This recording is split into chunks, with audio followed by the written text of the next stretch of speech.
A city where some people make their homes in bus shelters and tent encampments is the site of two conferences on housing and homelessness. Winnipeg isn't the only place with challenges. Pam Sanderson's son lives on the streets of Vancouver with addiction and an intellectual disability. He's got some pretty serious mental health challenges, and there isn't any supports for him because there is absolutely no housing in Vancouver, as I think everyone in the country is aware. She's attending this Social Housing and Human Rights Conference. It's a gathering of experts on low-rent housing, which coincides with a national congress held by the Canadian Housing and Renewal Association.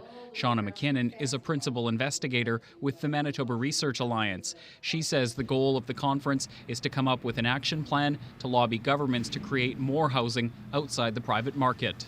Mainly people are going to the private sector for housing, and there's been really a dire shortage of housing, renting for around $750, which even many people who are on social assistance don't even get anywhere near $750 a month for rent. Leilani Farha is a former United Nations Special Rapporteur on the right to housing. She visited people living in an encampment and had a meeting with Mayor Scott Gillingham on homelessness and talked about the need for low-rent housing. You don't want people living in encampments for a long period of time. It's very cold in the winter here. It is the toughest living, right? And people in encampments want a home. Rest assured. Farha says governments need to find ways to help people living in encampments like some of the ones located along the river here in Winnipeg, not by forcing people out, but by helping them transition into safer, affordable housing. She sees opportunities in Winnipeg to create affordable housing in empty lots and vacant buildings.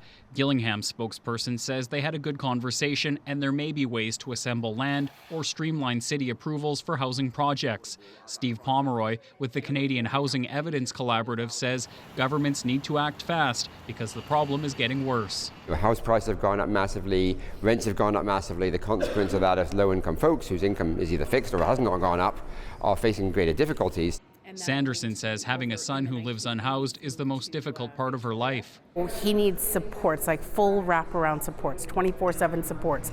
She hopes change comes soon for her son and others experiencing homelessness.